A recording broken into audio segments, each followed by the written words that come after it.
Welcome to This Explainer. Today, we're diving into a totally fascinating journey, tracing the actual evolution of how we humans learn. We're going to start all the way back in ancient Greece and bring it right up to the modern, super fast-paced age of artificial intelligence. It's going to be a wild ride. Now, you've probably heard the word pedagogy before, right? It gets thrown around the lot in education circles. But I want you to ask yourself, how has that concept actually changed as we've grown up, and especially as technology has evolved at lightning speed? Seriously, what exactly comes after pedagogy? Okay, let's take a quick look at our roadmap. We're exploring the timeline of learning, starting with the Greek path of learning, then moving through pedagogy, andragogy, heutagogy, cybergogy, and finally hitting the new frontier, AI-gogy. Let's get into it. Section 1, the Greek path of learning. To give you the big picture of this whole educational continuum, take a look at these massive historical leaps. We start way back in ancient Greece where pedagogy first emerged. Then there's a huge jump to 1833 when andragogy was coined. Fast forward to the year 2000 for heutagogy, 2006 for cybergogy, and boom, right up to the present day where AI-gogy is developing. You can literally see the evolution accelerating as we get closer to today. Think of this progression as an autonomy pyramid. As we step down from step 1, pedagogy, to step 2, andragogy, and finally down to step 3, heutagogy, a massive shift happens. Basically, the instructor's control goes way down while the learner's independence shoots way up. Keep that inverse relationship in the back of your mind as we go. Section 2, pedagogy, teacher-directed learning. Okay, this is a framework most of us know firsthand from being kids in a traditional classroom. The word pedagogy actually comes from two Greek words, paidos, meaning child, and agragos, meaning leader or guide.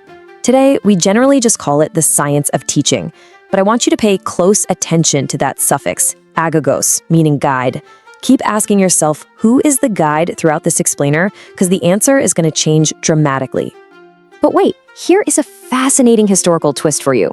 Back in ancient Greece, a pedagogue wasn't actually a traditional teacher. No, it often referred to a slave, whose specific job was just to accompany kids to school and supervise their behavior. It kind of completely disrupts our modern, elevated reverence for the word pedagogy, right?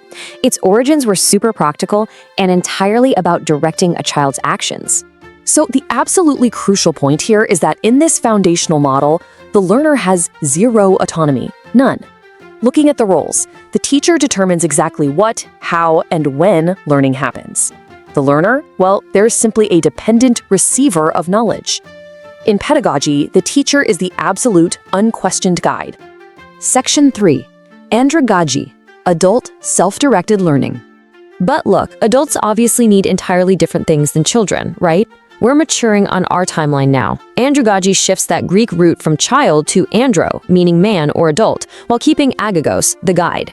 This term was actually coined by Alexander Kupp way back in 1833, though it was popularized later in North America by Malcolm Knowles in 1968. The fundamental shift here is all about who is being guided and how they need to be treated. Just think about how you learn today compared to when you were in 4th grade. As adults, we are internally motivated. We draw heavily on our own life experiences. We want immediately relevant, problem-centered learning. Basically, we want actual solutions for the real world. Because of this, the teacher's role has to shift. They can't be a dictator of facts anymore. Instead, they act as a facilitator. This contrast perfectly highlights how the guide's role shifts to hand the learner more control. Check out the difference. Pedagogy is basically the student saying, "Tell me what to learn." Andragogy is the adult saying, "Help me learn what I need." See that? The guide is definitely still there, but you, the learner, are starting to steer the ship. Section 4, heutagogy, self-determined discovery. Fast forward to the year 2000. Researchers down in Australia realized adults actually needed even more freedom to navigate our complex world. So the word shifts yet again. Heutagogy is rooted in the Greek word horoskeion, meaning to discover, paired of course with our familiar agogos, the guide. This is completely autonomous, self-determined learning. The learner doesn't just sit around solving problems handed to them by a facilitator. They actively scan their environment and find the problems that are actually worth solving in the first place. Now, this represents a massive philosophical shift. Competence versus capability. Look, competence is just knowing how to perform a specific, static task. But capability? That is the confidence to learn and adapt in highly unfamiliar situations. The ultimate goal of pedagogy isn't just about checking a box on a syllabus. It's about building that profound adaptability we absolutely need for the rapidly changing 21st century. Let's see how this builds on our last comparison. In andragogy, remember, it was, helps me learn what I need.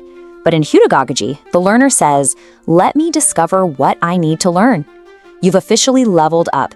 You've moved from relying on an external guide to becoming your very own guide in the learning process. You are the agagos. Section 5, Cyber-Edagogy in the Digital Era. Well, the physical world obviously has its limits. Self-determined learning is awesome, but the internet completely flipped human connection and information access on its head. Coined around 2006, cybergogagy stepped up to address learning in virtual and tech-mediated environments. And you know, online learning isn't just slapping a classroom onto a screen. It requires entirely different cognitive, social, and emotional engagement. Suddenly, you aren't limited by geography or physical walls. The whole world is your learning environment. Which brings us to a really key piece of the digital era, peeragogy. The internet completely decentralized authority. This is collaborative, peer-to-peer learning where students co-create knowledge without any formal instructor whatsoever. Think about communities like Wikipedia editors or open source coders. They act as collective guides for one another, essentially knocking the traditional teacher right off the top of the pyramid. Section 6, the new frontier, AIgogy. And now we arrive at the most exciting plot twist in our explainer. Just as the internet changed the game back in 2006, the explosion of generative AI is completely reshaping the educational landscape today. With these new frameworks, sometimes called AIgogagy or even PedAIgogagy, artificial intelligence isn't just some passive tool like a textbook or a search bar. No, it can explain complex topics, challenge and question you, simulate real-world scenarios, translate info instantly, and adapt to you in real time. The AI literally becomes a highly responsive, symbiotic partner in your discovery. That brings us to a really profound thought from our source material. The interesting question isn't whether AI will replace teachers, it's whether AI will fundamentally change what it means to learn. Wow, that forces us to look at education not just as transferring knowledge from point A to point B, but as an ongoing dynamic journey that we are now taking alongside intelligent machines. So, as we wrap up this explainer, I want to leave you with this final provocative question. On this incredible journey from pedagogy to AIgogy, from relying on a Greek slave to partnering with artificial intelligence, who is your guide now? As you explore new skills and tackle new challenges today, I highly encourage you to ponder exactly who or what is guiding your personal learning path. Thanks so much for learning with me today.